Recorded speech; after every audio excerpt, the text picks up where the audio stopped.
Nourdine TV, la vision de Cheikh Souleymane Sy.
تفضل تفضل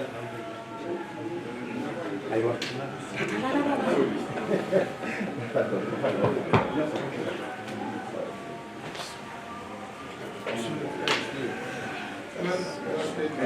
شريف شريف Au nom de El Hadj Thierno Mohamedoul Badrouba, je prends la parole pour vous souhaiter la bienvenue. La bienvenue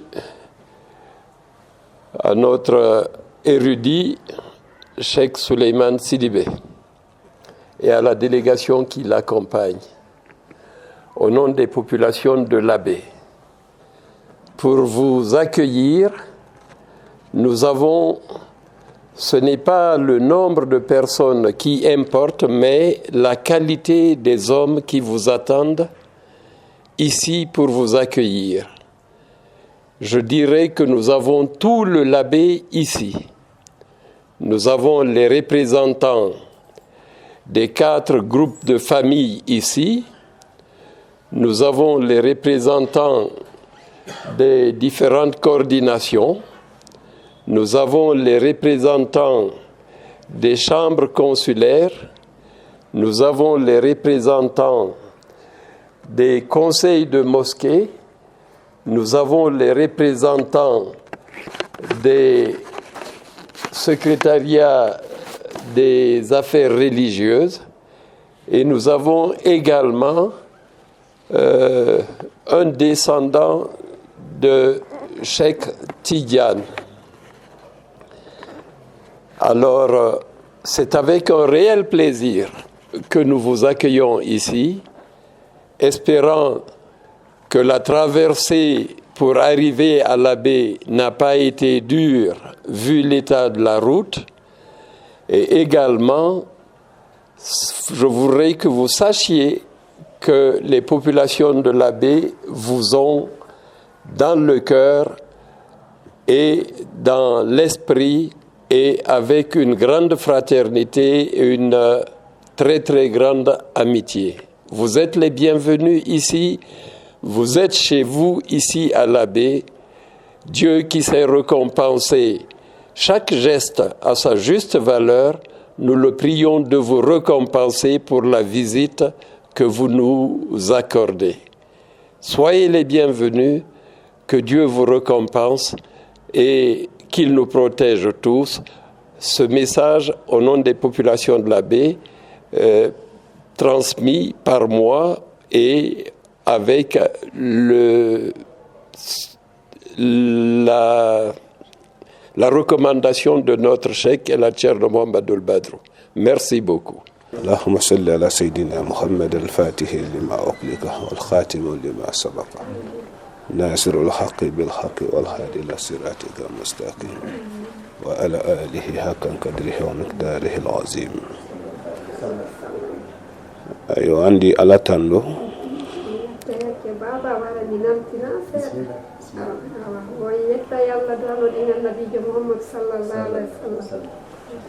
فرباتهم وبلله kana do futa mo baluka kama soro feme ye lajine kono me ye lajine kisila ka lajine do mina wole ye dinadi ni ye dina wo mayini kala jamana ni kono ni sera futa ibrasa ni ro ibrasa sero ibrasa ndamabo saun sandi voyage wule kana futa mais ni narandi do labi kana nterike kondo ka sababu ka yere la konodo diadi anyeni kedi femme ye la jinero minala ka la dina ka lagine hande ko dina kam wawata wadde fiji wala ye bendi ko sen fotti ni benkera yero mendo tielite o yimbe ben fotti haray bone ala don hande kati bembeliya ba sabati yero mendo hera mansia wo si hawri angal hejjugol wondi haray don haray arsike on siata kabina amblarana la futa o gila be futti senade futa mo balu yanna bena sawani duskun bayani mena o mawbe futa en jabboto be harano weltanibe o le ko sante selan nalido ko dum wadi tawai sai wo hide idi sena gol futa kamen na soronda anna benda juma ne lanta ke fladi kono woni wosi hawri no ko be seni no de wotere be yaade gite futa haray be yiltitota ko ga namba do ya kota o tuma be nati ga tuma be seni kamenga ko seni lota minaladi ke nyeto labe o si be seni ke kamenga sago mabbe wana be hotu kanka o andane o folile e o ko ɗum hewtini ɓen ga hiwragol ɗon ka banka silañini mo balu fe woɓe lando laawolngol e juuɗe mawɓe ɓen ka wa matagaw mais seeno matakaw matagaw dugumen to ko farato o matakaw e ndi leydi wiyetede farato kanitedulu ye tuma bel luwa bomma kanka woɓen toon say woɓe seeno to kankan ñewa ñala ye mo balu fenen ka kalu kondo woɓe hiwroyo mawɓe matakaw ɓen nte se temena ni mana aleye aka silañina fe ko noon woni woɓe wawata feƴƴude ɗo tawa ɓe hewtal ɗo ɓe salmina on katrete labbe mo baluma o tawde mawɓe labbe ɓen oro kalu barka woɓe weltike albarka alu boñala awa teddungal ngal waɗan ɗon ɓe ngal a déplacé soni ma ko wanji yala ko noon woni wo ɓe ɓeynike ɓe yeɓe tawoyiɓe kaɓe werna ɗon adi arañe o ɗum ɗon weliɓe ɓe andaka on to ɗum ɗon hewtani kumara kankan sakani ñewudi ko noon woni woɓe yewtuno noon fi ɗum ɗon kankan ɗo ɓe senade laɓe donc on tammañon mbaralo soni ma kon kam men fala koro ko wole wo joni ɓe andi e mum ɓen ɗon andi yewtere nde ɓe yewtuno nden ɗum ɗon ko gonga men ka diyañe wo ko tawde ko honno weliri ɓen jangaro men juuma duniya jangaro beedi wo nawnare ɗum ha nawnare sattude nden e nder nawnaje ɗen fof jangaro fulale wo ko nawnaje ɗiɗi maw yaale la wole besen kono yaadi wo ko haasidi ni jeroro boña wo e mawnintinare wota doni ndo few wo ɗum ɗon ala e dongal moɗon oro ñedda sara nun ɗo ye wo koyoɓe hattuwano ɗon baba ala ambe an sema amina wo yalla hawrindi e jamana ni ala ma sumara amina lajine ala ma sumara ka jamana naksi kele morfani konkoma ala mo cere anye futa men kono ka futa jidi ka sabati ala mo cere anye labbe men kono ka labbe la nyambulo ala mo cere amara na lulan pasra sena ka sababu ke tijaniya siradi mansaye dunya fana na kosini ala ma no era anjurubulu ala malu ya fara anaba ala ma no era na ime baraka la inna allah wa malaikatahu yusalluna ala nabi ya ayyuhallazina amanu sallu alaihi wa sallimu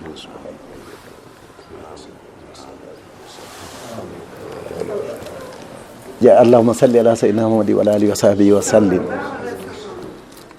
ko atti gon fo e yiɗata ɓe tongude kono noon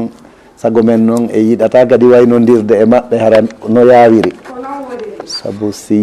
giɗo e giɗo ma yiɓɓe e yiɓɓe sitindi haray ɓe yiɗi neɓidude ko famɗi o awa bisimilla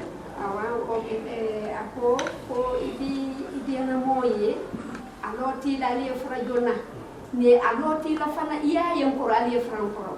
aya fe ka woni hen awa aray Cheikh Souleymane ko ɓe fuɗɗori kon e maku maɓɓe ko ɗum ɓe wowi ko on message ɓe woni e jonnude e leydi Laguine ndi fof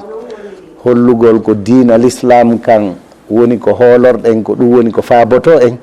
ko ɗum ɓe tabintinta giggol hakkude meɗen ko ɗum woɗɗintinta ngayguji hakkude meɗen ɗum ko message maɓɓe ka woni o ka woni ko non woni ko iri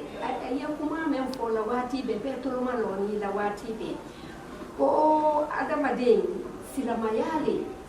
yaale ko ɓe banna se iri la kumale woni wode ko ɓe benna wode juman benna kan mayamado ko ila kumale wodi watiɓe ɓe kuma o fana yettu ñaleri ko ɗum waɗi message maɓɓe on ila ka ɓe fuɗɗi yewtude ha a waynodir ton a taway siko arab nanata a taway ko alqur'ana e hadis fayda ɓe woni filtande en aray ɗum noon leydi fof no hatojini e muɗum leydi Laguine ndi kadi no hatojini e yewtoɓe sugu ɓeɗo no woodi pellet kono noon ko ɓe woni e luujade kon wata ɓe yawito ɗum yoɓe feƴƴinan en ɗi konnguɗi sowno o sowno e nder leydi men Laguine alhamdulillahi ako yekkuma men fo kan jamayi be toromalonila par ce que yettu ñaade fo kan jamayi adi sawo yemen fo la uwana kono ka fo ye jamali la lila alama ande mera kuma men fo alama men pirodira kono noon hawnaki si yimɓe fof fottani neɗɗo ko o waliyu haray wana ɓe hottatako e ko Allah longinta ɓe kono noon koye neɗɗo on kadi ɓe yimɓe ɓe yiyata koye ñiitama fele beeti seɓenna kankilima ka fofa kadi say waluyuɗiti ire ko men keela i baara ña momen ki lon olle ko latela ide ti bola ki yere ira ko yetenti awa ɗo e wi'ay ko fuuta wonɗen kono noon kono Cheikh Souleymane ko fi lagine fof aray ɗo si na e fuɗɗade seenade ɗo ɓe woni ɓe seenike ɗo ko ɗuuɗi hiɓe seeno hiɓe juurodira e mawɓe fuuta ɓe tamƴini kadi no yettina ga e jama men on ɓe waɗa konnguɗi daɓɓi ɗum kadi hiɗen ɓeydita ɗum e yettingol e jama meɗen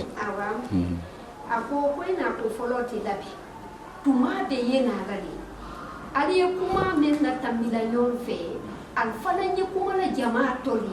wala yake ya lon kuma me ye fola yetu nyale ka awa amma ko ɓe hewti ɗo ɓe holli ɓe nguure nden ɗo hiɓe heewi hewtude ɗo nde ɓe hewti ɗo o haray no wela ɓe haray ko noon kadi menen kadi wonirani men Cheikh Souleymane amali déplacagol ila ton kamɓe occupade ɓe hewta ɗo fi ziyara ceerno Aliou Ɓuuɓa Ndiyam ako ina ko foloti labiti iye baara men kan hali ceerno Aliou Ɓuuɓa Ndiyam na ko kera ñamen matuma be yi ini la baara ini la emploi du temps men occupé ni iye na la yanka ko ke bara ira ko labi fana ibrale yetti awa ɗum haray ko hollugol kañum no yaajani fii fuuta fof koy ka ko men kete wo bara tambi labe la yiri wala ka silama yaada sabati jamana ko no yaajani no yaajani leydi ndin fof ko ka bon duubema ko hedditi ɗo kon haray mi susta wolude buyi ɓay min ɗo reeni e teniji ɗin sowona ɗum ɓe jatta e may woni ko menen wo ari meɗen préparani ɓe ga chambre maɓɓe kono si mi yi ɓeɗo aray ɗon kadi hiɗen fottani kaɓe weeri wo ko mawɓe laɓe weerni ɓe ko atum mbaɗa chambre préparé katanka loge yorome kono ñi aka aba fama mowol wiye wol bibla yorosi albeɓe makanni si hewti neɗɗo hewti nokkugo aray ko noon haniri kono noon koko wiwɗen kam kaɓe wernawo ko mawɓe laɓe werni ɓe awa abarayiraka ko futamo bal bibla yorosi alɓe makanniwode alɓele ɓenniwoma yebla yorowolay wote tum kakanka to yandi ila chambre tum préparé ni yande yettoya awa haray hewtoygol no matakaw ɗen andi ɗum no mari maana ɓe holli ɗo wonde ko iway ɓe laabe ga iway ɓe fuuta ga yaha juuroɓe toon e inde fuuta fof e inde laabe fof ɓeydatorade du'aw awa ɗum ɗo kadi no ɓeydi men ɓanginande jikke ɗen si wona ɗum ɗo e matakaw wela yahude albarayira ko ñi kaye matakaw kali déplacé la ka bo matakaw ka wakankan be kalon ko silamani mais matakaw barayira ko ani labe kalu albe ko kilendima ile fana barayira le wani ne men bara ile fana barayira ko kakan fo yewa nyalal kam awa haray koto amen holli ɗo kon haray beruɓe ɓe tini ɗo ɓeɗo yonay ko yettina e laabe yettina e fuuta wondema Cheikh Souleymane no hewti ka meɗen ɗo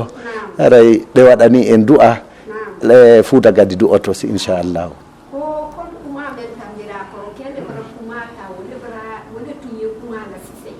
kono alanala akoro keba nale ani motol be kuma men foni alfana ni wala tammi jumbalo nala amma ko ɓe holli kon fi ɓuttu e pottal ko si ɓuttu e pottal woni si goɗɗum ngo hikka ɗon eyyi ko ɗum waɗi ko ɓe inni ko l'islam on ardinorte l'islam on kadi ko ɗum holli e ko komi kayira ñamemma benti se kela yororo ñi l'islam koti l'islam ñi kama fele alele ka be kundo ina kuma men foda alfana be be ni wonema ala ma jamana rasulullah haray menen kadi télé maga yoɓe hoolo koye ɗum ɗen golle wona ga ɗen haray inchallahu Allah wallay en e du'aji ɗin haray enen kadi ɗen ɓeyda ɓettorade du'a o ko abara yira ibena kuma men yira kala wudi famte alfana ni wole bara kanya ayetu wa unyinila kala Allah du'a o kasan sa jamana di ben nyame haray hunde fof no mari mana ine gandi Cheikh Souleymane no jeeya e ɓe yiiɗi e tawa kadi ko e ɗum ɓe o woni ko suufiyanke timmuɗo imo yiɗi tijjaniyankeɓe haray Allah noon ko no warrata Allah no hawrindini ɓe ɗo e sirifaɓe men iwruɓe ila Algérie hiɓe ari ɓe koɗi e nga haray ko kamɓe maɓɓe woni ko jooɗodi ɗo ɗum ko mande goo noon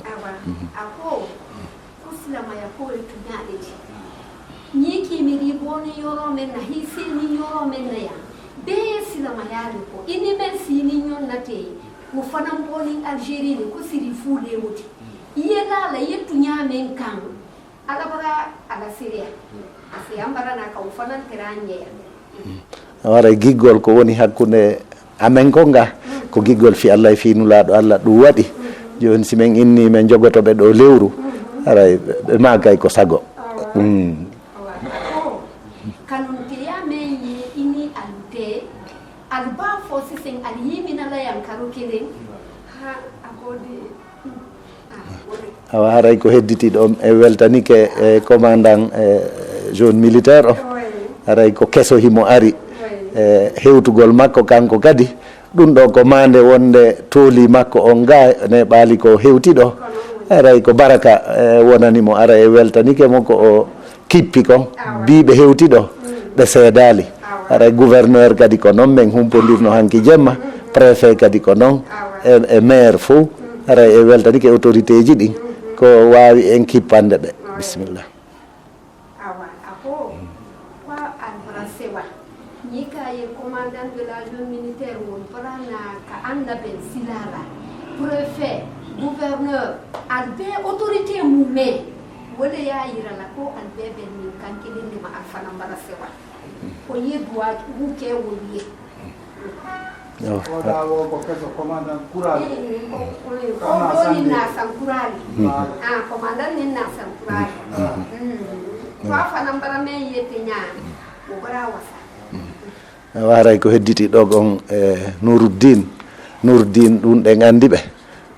ko médiaji wonɓe en e wallitade fi konnguɗi Cheikh Souleymane e konnguɗi fuutankoɓe e gimɗi fof no feƴƴa ka radio ji aray ɗum kadi hiɗe weltaniɓe kamɓe kadi yoɓe andu ko l'islam ɓe woni e gollande aray wata en tongidir ha meɗen andi ka fokkituɗon taw aray men haaɗa ɗo taw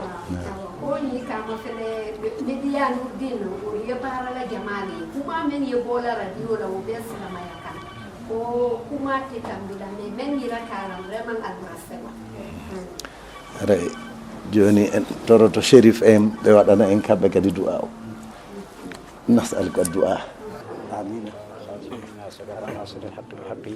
والهادي إلى صراطك المستقيم وعلى آله حق قدره ومقداره العظيم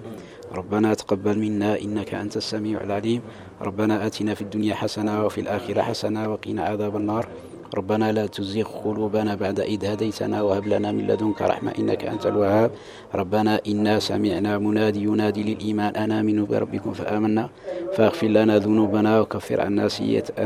سيئاتنا وتوفنا مع الأبرار ربنا آتنا من لدنك رحمة وهيئ لنا من أمرنا رشدا اللهم اغفر لنا ولوالدينا ولأئمتنا ولمن سبقنا بالإيمان مغفرة عزمين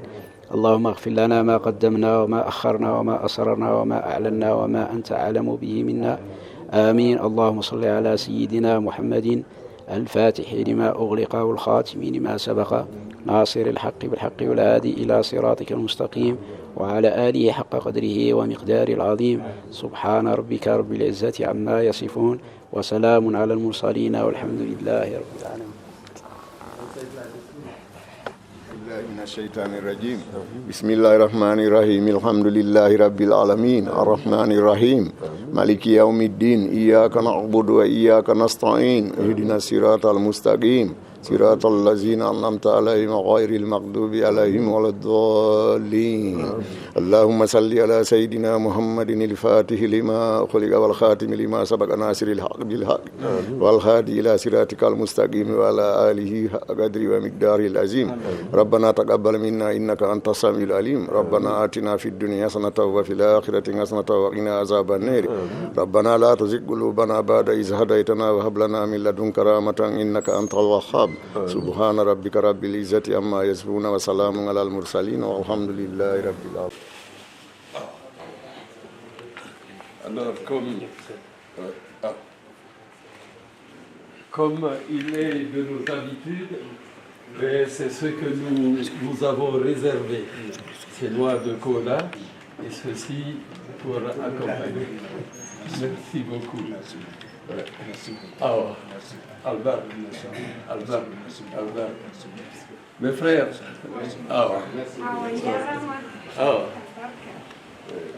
Fanye ala tando ka barka bla mo balu ya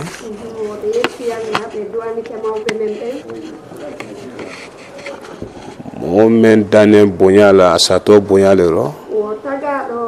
taga be nder teddungal koy teddungal o fatoto o ye ala la dina maleka bonya tuma be o koy dina kango teddinta kama sura leira la banye bonya le di o haray kay kambe on tigi no andi lannode mum ko teddungal o mari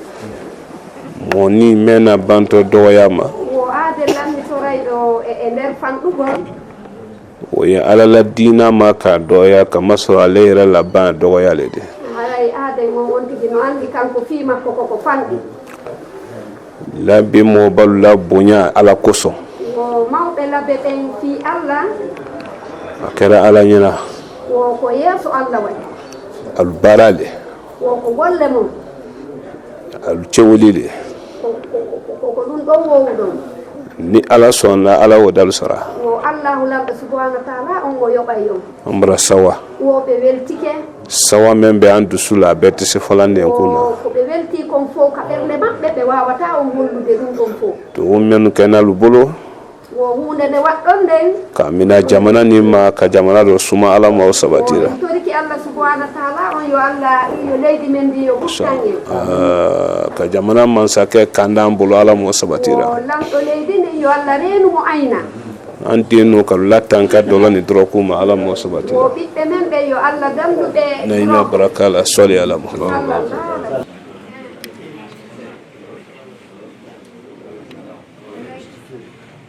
aray alaj Safiullah yembe maki musibbe on acce yakke yo Allahu yurme en amina aray ko musibbe men région Mamu be maki aray ko musidal men gal ka région Mamu gila Mamu préfecture Dalaba préfecture et Pita préfecture be maki gila Mamu préfecture Dalaba préfecture Pita ka préfecture hoorebe ɓen ton ka diina e ka jokkere en ɗam hal hewti ka men ɗo aray ko tooli maɓɓe ɓe maaki kamɓe Alaji Safiullah yemɓe maaki ko tooli maɓɓe ko ka maɓɓe ɓe ari ɓe maaki on ɓaŋike ka moɗon on seenike ka moɗon ko kamɓe tolnayno ɓe maaki ko ono wonno ko woni tolnude aray ɓe tawi ɗo Sheikh Souleymane Sidibé kamɓe kadi hiɓe hewti ka men ga jokkere en ɗan awa ɓe tolnama ɓe hiwrodirama e tawɗo kadi tanirawo Cheikh Tidiane awa ɓe tawi ɗo noon labbe fop si innama labbe tawama fondation ji ɗin ɗiɗino ɗo tawama fondation ji ɗiɗi no ga Ceerno Aliou e ka karamo ko Alpha tawama alluje ɗen nayyi tawama coordination ji région ji ɗin fof tawama ɗo coordination région ji ɗin fof tawama chambre consulaire ji ɗi tawama chambre consulaire ji ɗi tawama ligue ji ɗin fof tawama ligue ji ɗin tatino haray pellet ko labbe fof woni ɗo maaki pellet ko labbe fof woni ɗo awa ko ɓen ɗon fof hawtiti tolni seeniɓe ɓe ɓen ɗon fof hawtiti woni ko tolni seeniɓe ɓen ɗo fof aray e wattay ha hinko ngongol e maaki hay wattete maako si on holliti hoɓɓe men ɓe attiɓe hewtude ɓe e hollitama hoɓɓe attiɓe hewtude ɗo ɓe seeniɓe ɗo kadi aray on tuma feƴƴen ɗon on accay hakke yo Allah yurme ceerno Kubiya awa ɓe sento ɓe woowi ɓe wi yoɓe hewtu ɓe rewa ɗo ɓe hiwrodira e makko ba ɓen ɗo awa Allah waɗi kadi hawrindini ɓe sharifaɓe ɗo ɓangorɓe Algérie ɓen ɗon hari meɗen ɗo e ɗe balɗe ɗo fof haray ko ɗum woni ko tawɗon ɗo min hiwrodiri joni on ɓeyditana en du'a woɓe wayno ɓayɗon gueli laawol ngol ɗo e Kubiya welaafi haray ɓe hewta toon allahuma salli ala seydina ko maako on ni wattama e sokeje me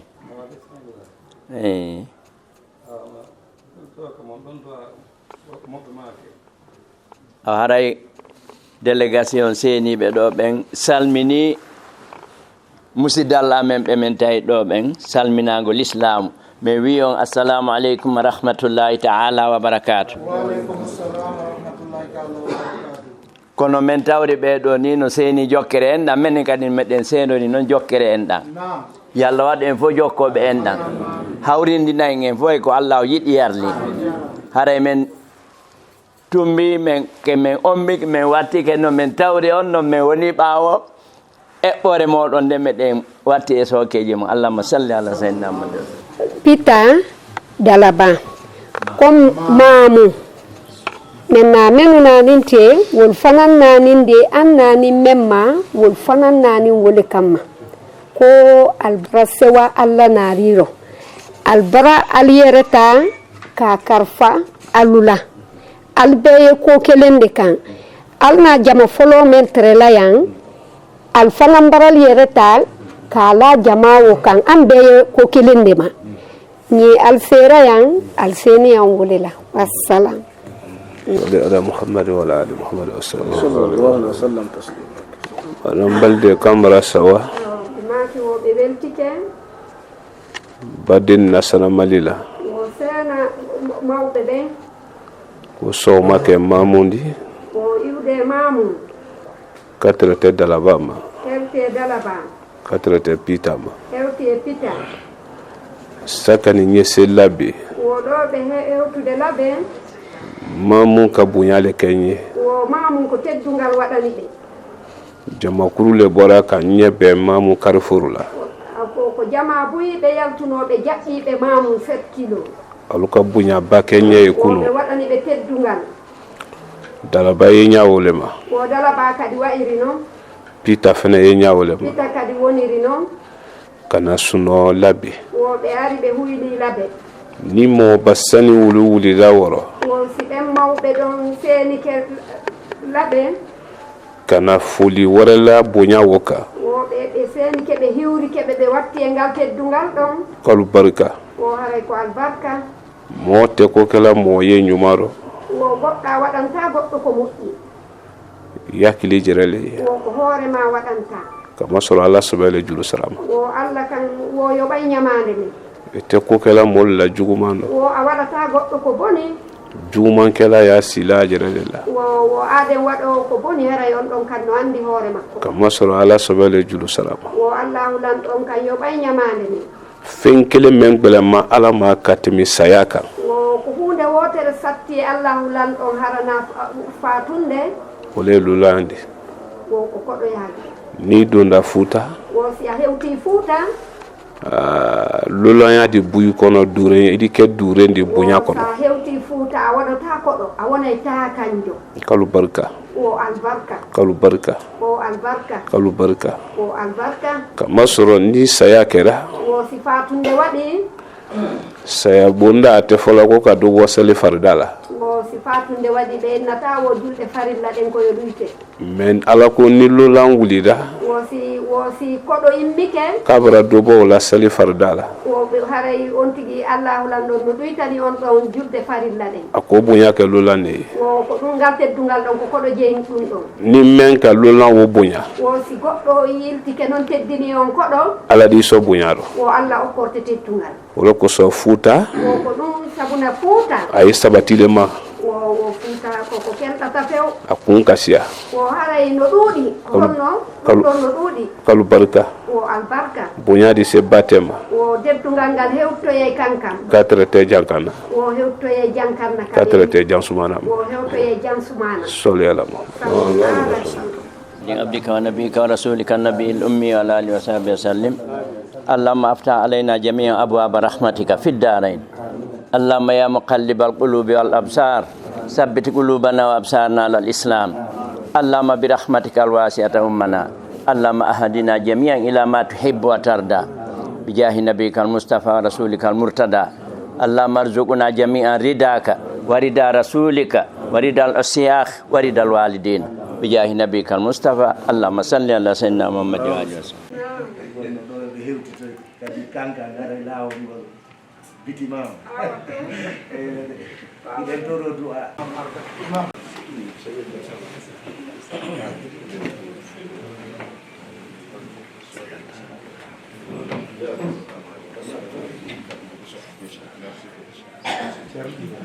Imam Rakiboni kakantu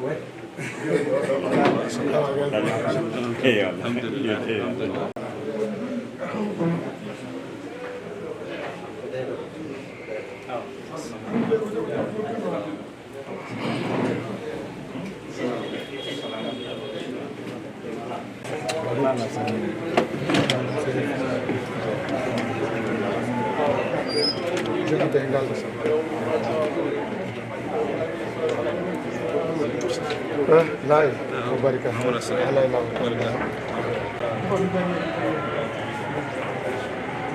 Morana kana do ke ya labi mobile blanyo ya braka buya sama di simo fala bon tem to laltre ko baradia donc mara nurul islam comme kan kalendi ali refena kan kalendi donc nya to mena donc ala kusema nya la kusema fana la télévision na donc wele kan insiambi wele kan siambi bibi abra do la mom di kono jama yo wale kan sinesa kanya si ana burfen kono la ko lima oro albake fam fal albake da kundo amra albalad non fo alla tul malo ko nyina ko men temini yambi alaka men lo ka wasake alake bunyade ko sebe carte kon la balad nem bloqué ne burfen tilu moté kila moté la wala entre 50 mo bala mo mille man kama wodi so rasul bri safa wati na sandra mo balad nem ko la ilo safaro sla balad nem bloqué ne wati na carte kon mo bolo na fam balad ne lo kinya ben kramo soloni labbe mo balma abakere no abrake bunyadi ala kamel loka wasake jombi sala nyala rakini wala kala jibadu ko don kala jibadu nam wala jibadu wala wata nam jibadu wana nam bi wala jer drama labo nam be woni fi labbe in ko Allah wadi dum don Allah wadi be kambe yeso ka dina fewlo saydo e cende den peji dim fof kambe Allah wadi yeso be walliti jamaa murande nge dude den no wodi gano fonction de fof no yardo no labira fo be kadi kayuri wo se so be kadina be wallito do ka dum manor haray ko dum woni to wassalam on jarama jamaa weltike ko yibe ga kon jamaa weltike moƴƴa Allah newno no gudoron hebora gaden peji dim fof poussero wana men labe gayo Allah beydu saw moƴƴo sabanede may duwa be ceerno be sena be do tanamen duggu wingi gade beyda pottal lagine dando en gere derga ربنا تقبل منا انك انت السميع العليم اللهم رب صل على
Jambe sur l'épaule.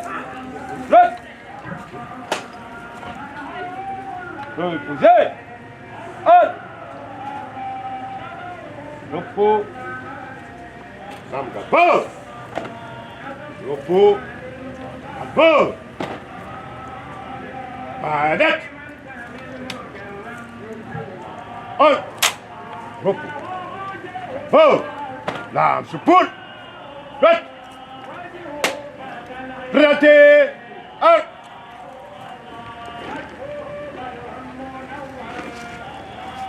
Lame sur poule. Droite. Zi. Repos. 4 pause. Lame sur poule. Droite. Prêtez.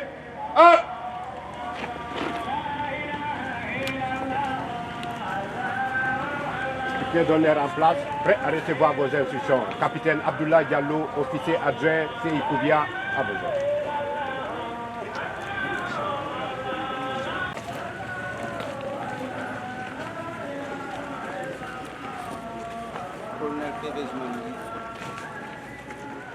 Takoulé Sébrino, le commandant de la compagnie territoriale de Koubia, à vos ordres, Excellence. Sur le lieutenant Gondos Gomba, chef section judiciaire, compagnie gendarmerie territoriale, Koubia. Je Excellence. Assistant chef Tengiano Tambantois, Fora Pessi. Respect. Adjudant Sérieux Jonas, adjudant de compagnie de la compagnie d'infanterie de Koubia, à vos ordres.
Permettez-moi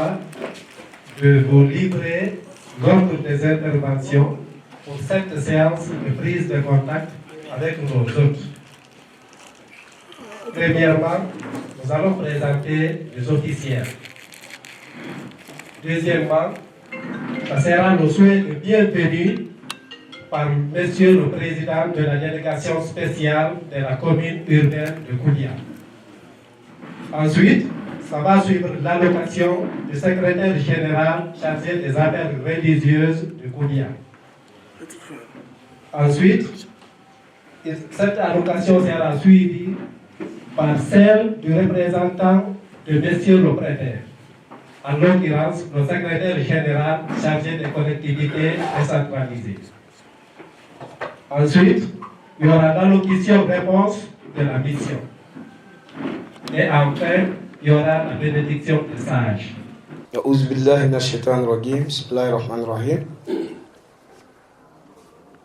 Les sages de Koubia, Excellence, Monsieur le Préfet, Monsieur le Président de la délégation spéciale de Koubia, la population de Koubia, c'est mardi 17 décembre 2024, vous avez eu l'honneur dans votre préfecture, l'ambassadeur de la paix pour l'UNESCO en Afrique de l'Ouest, élevé à la dignité des grands officiers de l'ordre national de Koulatier par le gouvernement du général Mamadi Doumbouya. Le Rudi, le Waliou, El Haza, Cheikh Suleiman Sidibé, communément appelé Kramosto, qui a initié ce déplacement depuis hier lundi de la ville de Kankan, Nabaya, en passant par Mamou, Dalaba, Pita, passer la nuit dans la ville de Labé. Et ce matin, nous avons quitté à Labé après la réception du grand imam de Labé et les salles de Pita, Dalaba et Mamou. Cet après-midi, vous avez eu l'honneur maintenant de recevoir ce grand érudit qui est El Haj Cheikh Souleymane Sidibé, communément appelé Kramosolo, qui est le chef de mission. Allahu Akbar, Allahu Akbar, Allahu Akbar, Walillahi alhamdu, Walillahi l'izza. Il n'est pas venu seul, il est accompagné par bon nombre de... Il est accompagné par les membres de son association. C'était une association islamique dénommée Nourdin Islam, qui est installée aujourd'hui partout à travers la Guinée, la sous-région, mais aussi à travers le monde. Cette association est représentée aujourd'hui par, ici à Koubia, par El Haj Foudi Sherif, qui est aussi à ses côtés. Allahu Akbar, Allahu Akbar, Walillahi alhamdu, Walillahi l'izza. Foudi Sherif aussi n'est pas le seul ici. Nous avons été accompagnés par les membres de la délégation de Bate Djankana. Nous avons notre grand frère ici, El Haj Mamadi Touré. Allahu Akbar, Allahu Akbar, Walillahi alhamdu, Walillahi l'izza. Ce dernier aussi n'est pas le seul ici. Nous sommes accompagnés aujourd'hui par une dame de fer qui est journaliste, mais aussi docteur. Madame Baldé est aussi présidente. Allahu Akbar, Allahu Akbar, Walillahi alhamdu, Walillahi l'izza. Et là, Cheikh Souleymane Sidibé, l'ambassadeur de la paix, est accompagné par les membres de son média, le groupe Nourdin Média, qui est une télévision internationale et une radio qui est implantée aujourd'hui à travers la Guinée. Que vous voyez, les journalistes et les caméramans. Les forces de l'ordre aussi sont tous présents, les militaires, les gendarmes, les polices, des Cancans, de l'Abbé, de Pita, qui sont tous présents ici. Mesdames et messieurs, monsieur le préfet, les salles de Koubia. Et là, Cheikh Souleymane Sidibé a une seule mission à travers le monde. C'est le rayonnement de l'islam, la paix, le concorde entre le peuple et surtout la Guinée. Depuis que son association là a mis jour en 2008, de 2008 en 2024, sa seule priorité, c'est l'épanouissement de l'islam. Et comment les filles et fils de la Guinée vont s'entendre. C'est sa seule mission. Si vous nous voyez ici aujourd'hui, cet après-midi, nous sommes là dans ce cadre-là. Et après Koubia ici, nous allons continuer sur Matakao et les districts de Souma, de Farato, de Sessenfoua, Tiria. Jusqu'au vendredi, nous sommes dans votre préfecture. La salle de Koubia, monsieur le préfet, monsieur le président de la délégation spéciale, la population, si vous nous voyez ici aujourd'hui, c'est ça. Je vous remercie. Excellence, vénéré El Haj Cheikh Souleymane Sidibé, Nourdin Islam, ambassadeur de la paix. Tout ce beau monde-là que vous verrez ici, que vous verrez à la mosquée, c'est pour vous manifester la joie, le sentiment de vous recevoir dans la joie, dans l'allégresse, parce que vous êtes l'ambassadeur de la paix. Vous êtes l'ambassadeur de l'islam. Votre travail, c'est de propager l'islam, propager la paix dans le monde. C'est pourquoi je voudrais bien me permettre de vous souhaiter la bienvenue, la très bienvenue et un excellent séjour de travail à Koubia. Vous êtes chez vous, on est ensemble, on est prêt à écouter vos sages conseils, vos bénédictions pour le rayonnement de la paix et le développement, accompagné des actions du CNRD sous le leadership général Mamadi Doumbouya. On est à vous, Excellence. Je vous remercie. Wa rahmatullahi ta'ala wa barakatuh. Allahumma salli ala Sayyidina Muhammadin wa ala alihi wa sahbihi wa sallim. Au nom de Monsieur le secrétaire général préfectoral des affaires religieuses de Koubia, nous voulons vous livrer ici le discours, son allocution de bienvenue, avec la permission de l'autorité préfectorale. Allocution de souhait de bienvenue des sages de la direction préfectorale des affaires religieuses de la préfecture de Koubia à l'occasion de la visite de travail de Cheikh Souleymane Sidibé Nourdine Islam, ambassadeur de la paix à Koubia le 17 décembre 2024. Monsieur l'ambassadeur de la paix, Cheikh Souleymane Sidibé Nourdine Islam, Messieurs les secrétaires généraux de la préfecture, Messieurs les membres de la délégation spéciale, Messieurs les directeurs préfectoraux et chefs de service, Messieurs les chefs de service des forces de défense, de la sécurité et hommes de rang,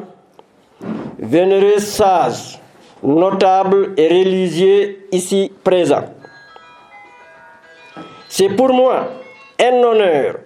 et un privilège de prendre ici la parole en ce jour solennel du 17 décembre 2024 au nom des fidèles musulmanes et musulmanes de Koubia en général et des foyers de sainteté en particulier pour vous souhaiter la bienvenue et un agréable séjour de travail dans la préfecture de Koubia. En langue du territoire, nous vous disons ko Sadimon, ko Tolimon, Koubia. La préfecture de Koubia, qui a l'insigne honneur de vous recevoir, outre son caractère de terre de l'islam, de tolérance et de lieu de bénédiction avec ses foyers islamiques, a joué un rôle important dans l'histoire du Fouta théocratique et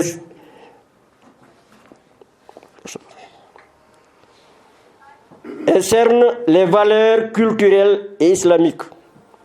Monsieur l'ambassadeur de la paix, à travers vous, nous remercions vivement le général Mamadi Doumbouya, président de la République, chef de l'État, chef suprême des armées, pour la sauvegarde de l'intégrité du territoire national, la refondation de l'État qui a abouti à la mise en place des institutions fortes, crédibles et légitimes, garantissant un État de droit, un processus démocratique inclusif, apaisé et durable pour un développement durable social, économique et culturel. Le renforcement de la cohésion sociale à tous les niveaux, l'instauration d'une culture de bonne gouvernance et de citoyenneté responsable, les travaux de bitumage de 9,300 km de la voirie urbaine de Koubia en cours de réalisation, la fourniture de courant électrique à partir d'un générateur de la ville de Koubia de 19h à 0h, la construction et l'équipement du camp pour le campement d'infanterie de Koubia, la construction des écoles, logement des enseignants et agents de santé, des postes de santé à travers l'ANAFIC en cours de réalisation. Mesdames et messieurs, eu égard à ces différentes réalisations, des difficultés persistent, notamment le mauvais état des routes et pistes interdistricts, intersous-préfectorales et zones de production, l'absence d'une adduction d'eau au chef-lieu de la préfecture et sous-préfecture de Pilimini et Missira, le manque d'appui et de soutien aux maîtres des foyers coraniques. Pour clore mon intervention, au nom des fidèles musulmans et musulmanes de Koubia, je sollicite humblement auprès de vous, auprès de vos pairs, des partenaires et du gouvernement, la prise en compte de ces préoccupations pour une fois de plus améliorer les conditions de vie de nos populations à la base. Monsieur l'ambassadeur, une fois de plus, nous vous souhaitons la bienvenue et un agréable séjour de travail à Koubia. Vive la paix et l'unité nationale, vive la préfecture de Koubia, vive le général Mamadi Doumbouya, président de la République, chef de l'État, chef suprême des armées. Assalamu alaikum wa rahmatullahi ta'ala wa barakatuh. Allahumma salli ala sayyidina Muhammad wa sallim. Assalamu alaikum. Allahumma salli ala sayyidina Muhammad wa ala alihi wa sahbihi wa sallim. Excellence, Monsieur l'ambassadeur de paix, Cheikh Souleymane Sidibé Nourdin Islam, Monsieur le président de la délégation spéciale de Koubia, Messieurs les membres de la délégation spéciale, Messieurs les directeurs préfectoraux, chefs de service, Messieurs les représentants des forces de défense et de sécurité, vénérés sages, notables et religieux de Koubia, à vos rangs, titres et grades, tout protocole observé. Mesdames et messieurs, permettez-moi de prendre la parole au nom de monsieur le préfet en mission en ce jour historique et solennel du 17 décembre 2024. Au nom des populations de Koubia en général et à l'ensemble des couches sociales, pour vous souhaiter la bienvenue et une agréable visite de travail à Koubia. En langue du terroir, nous vous disons que Sadimodon à Koto Limon à Koubia. La préfecture de Koubia, qui a l'insigne honneur de vous recevoir, outre son caractère de terre de l'islam, de tolérance et de lieu de bénédiction, avec ses foyers islamiques, a marqué un rôle important dans l'histoire du Fouta théocratique et contribue actuellement dans le rayonnement des valeurs culturelles et islamiques. Excellence, Monsieur l'ambassadeur de la paix, les populations de Koubia remercient son Excellence le général Mamadi Doumbouya, président de la République, chef de l'État, chef suprême des armées, pour les actes posés et immenses œuvres dans le cadre de la refondation et la rectification institutionnelle depuis le 5 septembre 2021. Excellent, Monsieur l'ambassadeur, Mesdames et Messieurs, c'est pour la première fois depuis sa création en 1975 que le chef-lieu de Koubia a bénéficié d'un projet de bitumage de 9,300 km de la voirie urbaine de Koubia en cours de réalisation. La fourniture du courant électrique à partir d'un générateur de la ville de Koubia de 19h à 0h sans interruption. D'autres réalisations marquent le développement de la préfecture de Koubia, telles que la construction du camp de la compagnie d'infanterie de Koubia, la construction des écoles, logement des enseignants et agents de santé, des postes de santé à travers l'ANAFIC en cours de réalisation. À la réalisation des adductions d'eau par l'UNICEF et d'autres partenaires dans les communes rurales de Fafaya et de Gadawoundou. La fourniture du matériel et produits pharmaceutiques au niveau de nos structures sanitaires. Malgré ces acquis, quelques difficultés persistent, donc entre autres le mauvais état des routes et pistes interdistricts, inter-sous-préfectures et des zones de production. L'absence d'une adduction d'eau au chef-lieu de la préfecture et les sous-préfectures de Pilimini et Missira, le manque d'appui et de soutien au maître des foyers à coranique. Je ne saurais terminer mon intervention sans vous suggérer humblement votre appui auprès de vos pairs, des partenaires et du gouvernement pour la prise en compte des titres après occupation, afin d'améliorer les conditions de vie de nos populations. Monsieur l'ambassadeur, une fois de plus, nous vous disons que Sadimon, que Tolimon, à Koubia, vous êtes chez vous. Vive l'unité nationale, vive la préfecture de Koubia, vive le général Mamadi Doumbouya, président de la République, chef de l'État, chef suprême des armées. Et je vous remercie. صل على محمد وعلى آل محمد وسلم salatu no yalen ko andi ala tanno. Assalamu alaikum julɓe heɗitiɓe kaɓe waɗɗon salatu ɗon hare ko ɗum ɗon wonno ko satti kon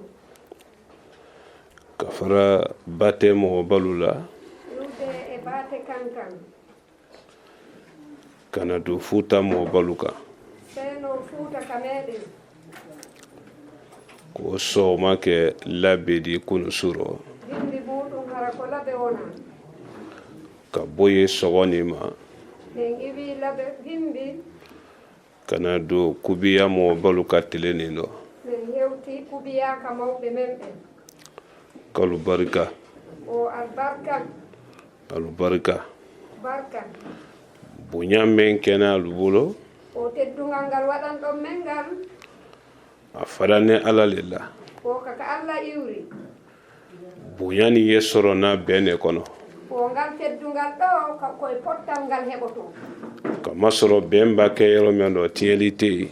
on tini ka si yimɓe ɓen fotti haray ko ɗum ɗon ɓuri moƴƴude bembaliya ba sabati ko men ɗo here mansiya o si yimɓe ɓen fottali haray nafa heɓotako ɗon kubiya mo balu mawɓe kubiya alubara bara kabini sowma alumase ko ñalalu jerama kila bimbi mawɓe kubiyaɓe on wawani waɗande hoore mon goɗɗum o masorone dina buñale fe sabu teddingol dina men kan mo men sorone ala ye o heɓori fi allah wo ye ala la bara le ma kala sabati o haray on ɗon no faala wadde golle allah subhanahu wa taala on fen fen te futa ni dina te o fuy ala fuuta kamen sina dina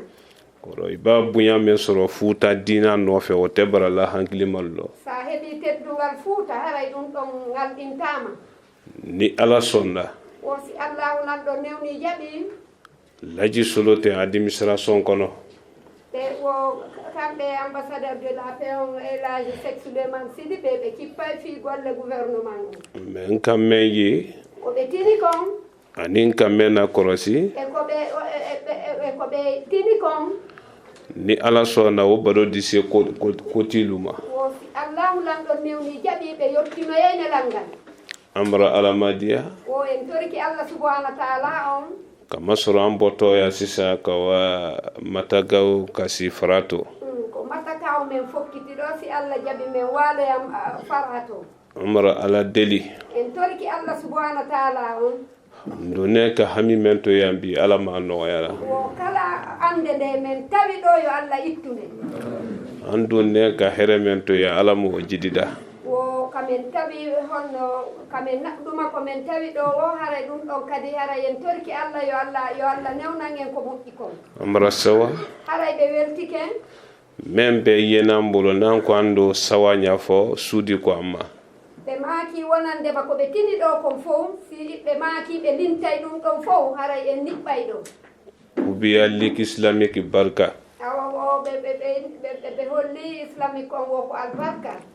kubiya préfet na nolalu barka o préfet kubiya on ɓe gon e ɗimmoɓe mum ɓen albarka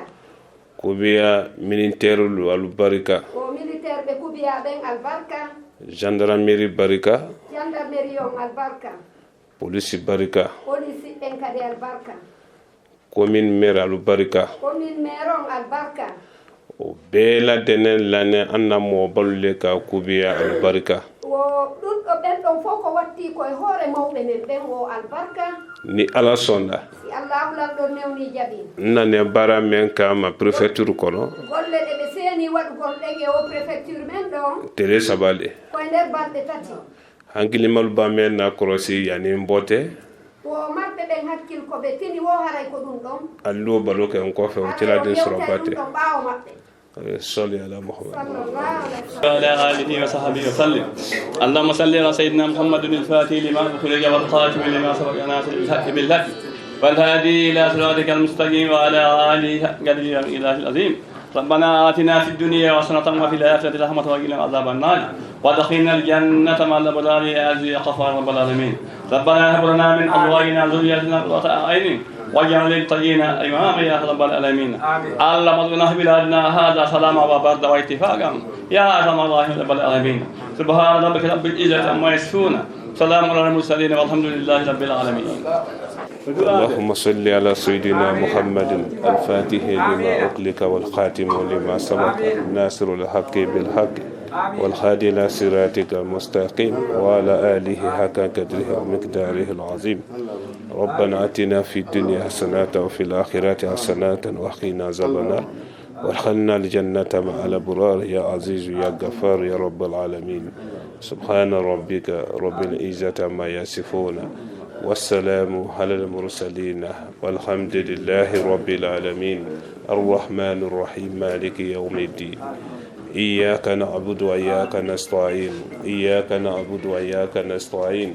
إياك نعبد وإياك نستعين اهدنا الصراط المستقيم صراط الذين أنعمت عليهم غير المغضوب عليهم ولا الضالين.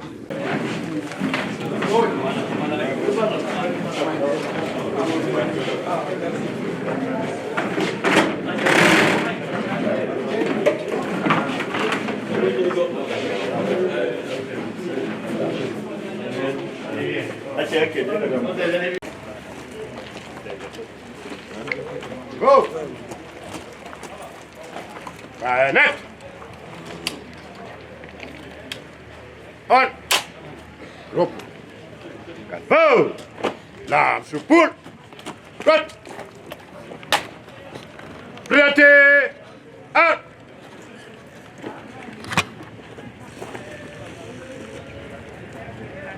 Excellence, fin de message. Les hommes en place, prêts à recevoir vos instructions. Capitaine Abdullah Diallo, officier adjoint, à votre disposition.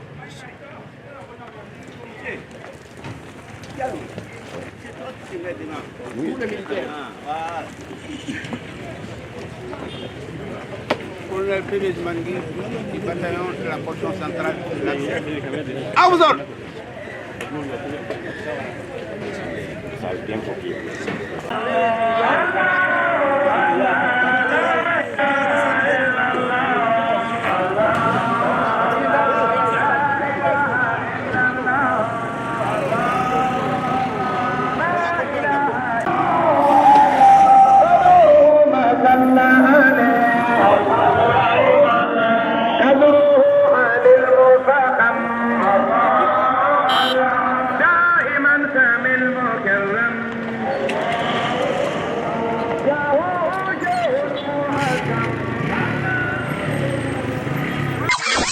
Nourdine TV,